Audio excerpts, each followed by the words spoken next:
All right, class. Today we're going to be reading the Lorax. Now, looking at the book's cover, what do you think it's going to be about? Little orange guy with a mustache. Right, good observation. Good observation. Something about trees.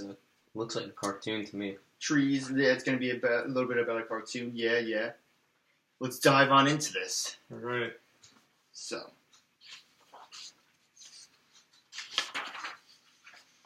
All right. At the far end of town, where the grinkle grass grows, and the wind smells slow and sour when it blows, and no birds ever sing excepting old crows, is the street of the lifted Lorax. And deep in the grinkle grass, some people say, if you look deep enough, you can still see today where the Lorax once stood, just as long as it could, before somebody lifted the Lorax away. What was the Lorax, and why was it there, and why was it lifted and taken somewhere? From the far end of town, where the grinkle grass grows, the old Onceler still lives here. Ask him, he knows.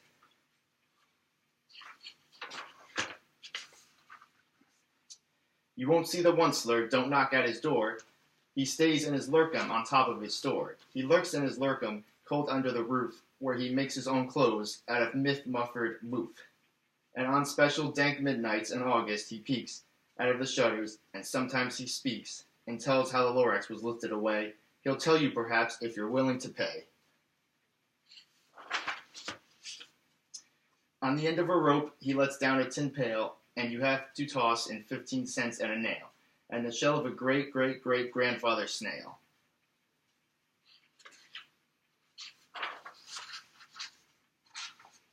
Then he pulls up the pail and makes a most careful count to see if you paid him the proper amount. Then he hides what you paid him away in his snub, his secret strange hole in his grooveless glove. Then he grunts, I will call you by whisper my phone, for the secrets I tell are for your ears alone. Slup. Down slups the whisper my phone to your ear, and the old Onceler's whispers are not very clear, since they have to come down through a snurgly hose, and he sounds as if he had smallish bees up his nose. Now I'll tell you, he says with his teeth sounding gray, how the Lorax got lifted and taken away. It all started way back, such a long, long time back.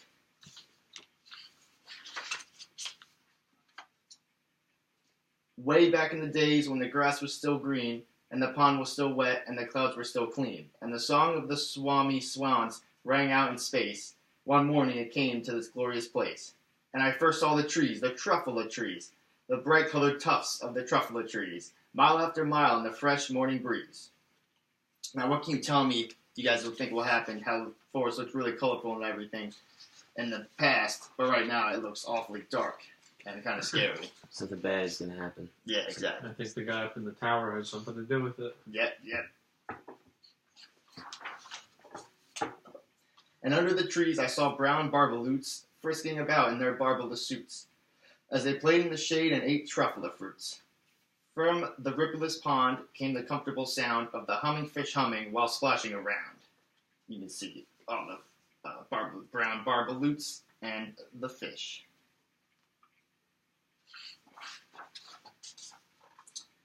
But those trees, those truffula trees. All my life I'd been searching for trees such as these. The touch of their fruit, their tufts, was much softer than silk, and they had the sweet smell of fresh butterfly milk. I left a great leaping of joy in my heart. I knew just what I'd do. I unloaded my cart.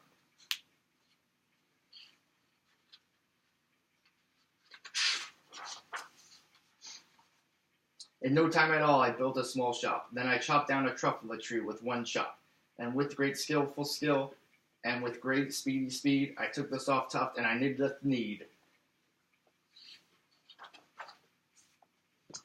The instant I finished, I heard a gazomp. I looked. I saw something pop out of the stump of the tree I'd chopped down. It was sort of a man. Describe him? That's hard. I don't know if I can. He was shortish and oldish and brownish and mossy, and he spoke with a voice that was sharpish and bossy. So where have we seen that guy before? On the cover. Boom, on the cover.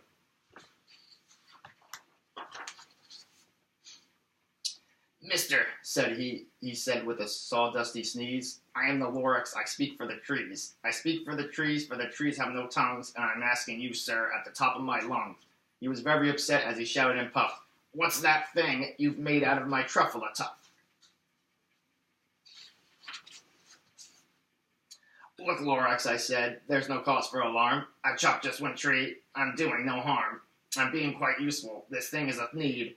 Needs find something that's all people need. It's a shirt, it's a sock, it's a glove, it's a hat. But it has other uses, yes, far beyond that. You can use it for carpets, for pillows, for sheets, or curtains, or covers, for bicycle seats. The Lorax said, Sir, you are crazy with greed. There is no one on earth who would buy that fool's need.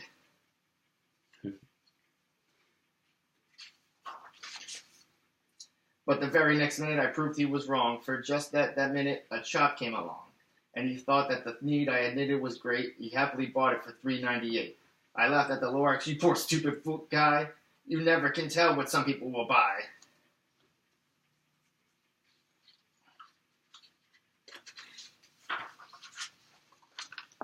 I repeat, said the Lorax, I speak for the trees. I'm busy, I told him. Shut up if you please. I rushed across the room and in no time at all built a radio phone. I put in a quick call. I called all my brothers and uncles and aunts, and I said, listen here, here's a wonderful chance for the whole Onceler family to get mighty rich. Get over here fast, take the road north to North Niche. Turn to left at Weehawken, and sharp right at South Stitch. Be sure to be following along with your cause and effects worksheets. And in no time at all, in the factory I built, the whole Onceler family was working full tilt. We were all knitting needs just as busy as bees to the sound of the chopping of truffle trees. So what do you guys think's going on right now? You start chopping some trees. Calling in some manpower. Mm-hmm.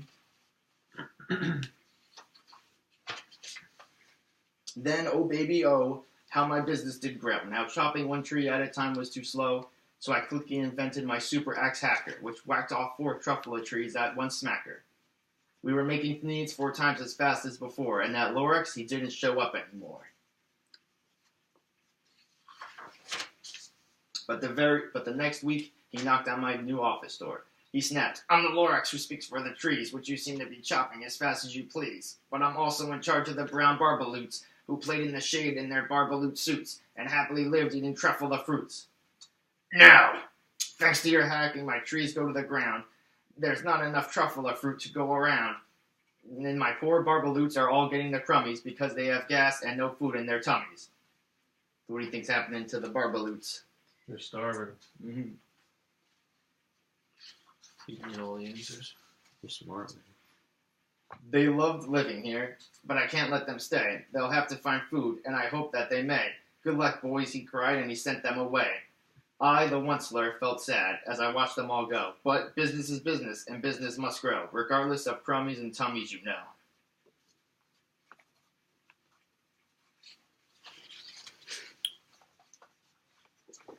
I meant no harm, I most truly did not, but I had to grow bigger, so bigger I got. I biggered my factory, I biggered my roads, I biggered my wagons, I biggered the loads of the needs I slipped out. I was shipping them forth, to the south, to the east, to the west, to the north. I went right on biggering, selling more needs, and I biggered my money, which everyone needs.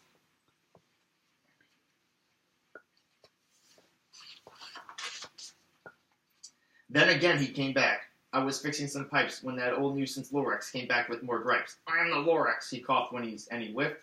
He sneezed and he snuffled, he snargled and he sniffed. Onceler, he cried with a cruffulous croak. Onceler, you're making such smogulous smoke.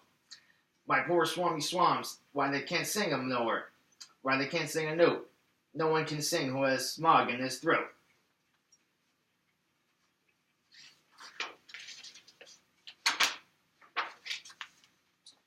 And so, said the Lorax, please pardon my cough. They cannot live here, so I'm sending them off.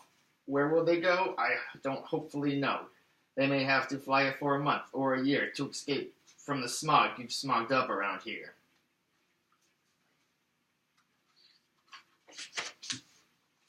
What's more, snapped the Lorax, his dander was up. Let me say a few words about gloopity-glop. Your machinery chugs on day in and night without stop, making gloppity-glop. Also sloppity-slop. And what do you do with that leftover goo? I'll show you, you dirty old Onceler man, you.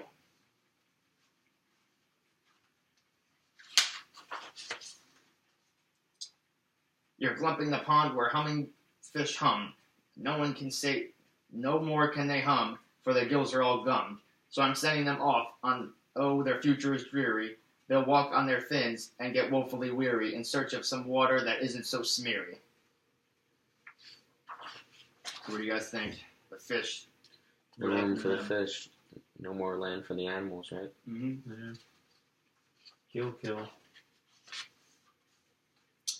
And then I got mad. I got terribly mad. I yelled at the Lorax, now listen here, Dad. All you do is yap, yap, and say, bad, bad, bad, bad. Well, I have my rights, sir, and I'm telling you, I intend to go on doing just what I do.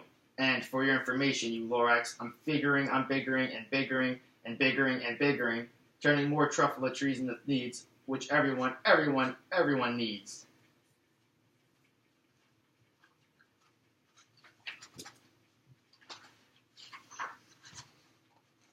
And at that very moment, we heard a loud whack. From outside in the fields came a sickening snack of an axe on a tree. Then we heard the tree fall, the very last truffle tree of them all. So what do you guys think of the fields and everything that's happening? All the trees are cut down. That's it. No more trees, no more feeds, no more work to be done. So in no time, my uncles and aunts, everyone, all waved me goodbye. They jumped onto my cars and drove away under the smoke-smuggered stars. Now all that was left beneath the bad-smelling sky was my big empty factory, the Lorax, and I.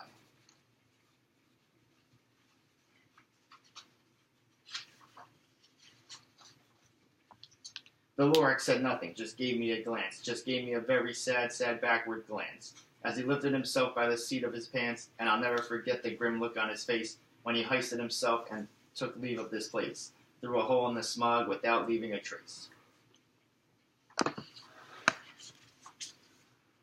And all that the Lorax left here in this mess was a small pile of rocks with one word, unless. Whatever that meant, well, I just couldn't guess.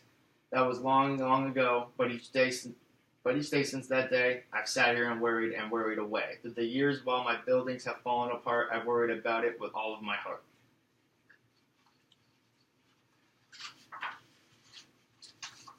But now, says the Onceler, now that you're here, the word of the Lorax seems perfectly clear. Unless someone like you cares a whole awful lot, nothing is going to get better. It's not.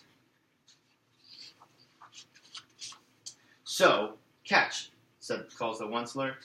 He lets something fall. It's a truffle seed. It's the last one of all. You're in charge of the last of the truffle seeds, and the truffle seeds are what everyone needs. Plant a new truffle, treat it with care.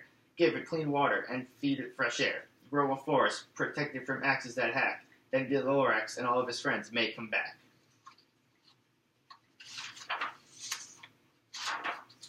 And that's the end of the book. So if you guys followed along and answered with your causes and effects, we can now go over the discussion questions. Can you write my effects in?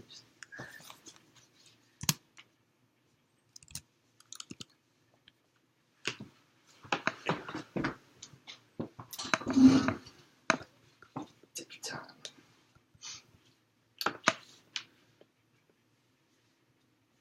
So, to start off with the first question, why did the Onceler need to make so many needs? Well, they were chopping down so many trees, and they needed to have something to supply their production. Exactly. He also claimed that everyone needs the needs. Created the demand for it. Yeah. Right. Create demand and supply. What was the Lorax trying to tell the Onceler, and why did they disagree? He was trying to tell him that he needs to preserve the forest and the trees and everything that depends on it. And the Onceler said he's only cutting down a few trees, and they wouldn't do the whole forest. Right. Exactly. Why did so many more Oncelers move to the area? They heard that the trees were around there and they can get them. Right. So they wanted to take advantage and chop them down. And their Onceler relative needed their help. Exactly. Increase The production. whole family You came. want to get rich, you want them all to get rich, right? Need more people. Right. how were the animals and birds affected when more truffula trees were cut down? Well, no land for the animals. They don't have anywhere to go, so they were going. They had to move out. Yep, they had to pack their bags. Mm-hmm. How did the rapid population increase of the whole Onceler family affect the environment? Well, they had that huge factory there. That probably wasn't good. They all moved into houses and built more buildings in the forest where there was no more building, where there were no buildings beforehand. Exactly. What could the other Oncelers who moved there have done to keep it a nice place to live? They could have been more sustainable with cutting down the trees. Exactly. They left an area where they could grow out. Because if you go back a bit, they're just chopping down trees just left and right. The whole operation. You could have watched their how much off product they made with the goop that killed the fish. Mm-hmm. You know. Exactly. Is it possible that the Onceler could have kept producing needs and making a profit without hurting the environment? And what could he have done? I think the Onceler could have maybe planted some for every tree cut down, maybe planted 2 trees. Yeah, that's a really good idea. To keep his operations sustainable, or he could have partitioned off in one area of the forest and paid all the other creatures that lived there some sort of compensation. Couldn't have said it better myself. Good. What did the Lorax mean when he left the message "unless" for the Onceler? I don't know. Maybe unless he wants to try and mend the. You can look at kind of more of symbolism. Yeah, that the child there he's in unless, and the Onceler is telling him how he's given him a seed to entrust him. So it's kind of like unless you do something, the force will never come back. Difference, so it takes the initiative to do it. Exactly. In the beginning of the book, the Onceler claimed that needs were something everyone needed. Do you think that they were really something that everyone needed? Why or why not? I don't think so, because I think it was a product that he created to make people think that they needed them. Because if you looked, all the creatures in the forest and the fish and the Lorax, none of them were wearing a Thneed as clothes or riding bicycles or. He created the demand, like we said before. It was something that they didn't need, but he made it seem like they needed. Exactly. Did the Onceler change his mind about the Thneed being the thing that everyone needs at the end of the book? Yes. Yeah, it seemed like he regretted it. Exactly. The same page he's talking about how nobody needs that. Everybody needs the truffula trees, and he tosses him a seed right there. Think about the imaginary land in the Lorax as it was before the Onceler arrived. Did it remind you of any real place you have seen? The Amazon rainforest. Nice. I'd say some places in Southeast Asia where there's palm oil plantations. Yeah. Great example in comparison to this. Perfect. Yeah. Slash and burn agriculture. Yeah, there you go. Now think about how it looked after the population explosion changed the environment. Does it remind you of any real place you have seen? Definitely. So after the truffula trees. Well, we live in New Jersey, so it's the most densely populated state in the country, and we're a perfect example of that. Yeah. And New York City, it's all highly developed places that were once an ecosystem.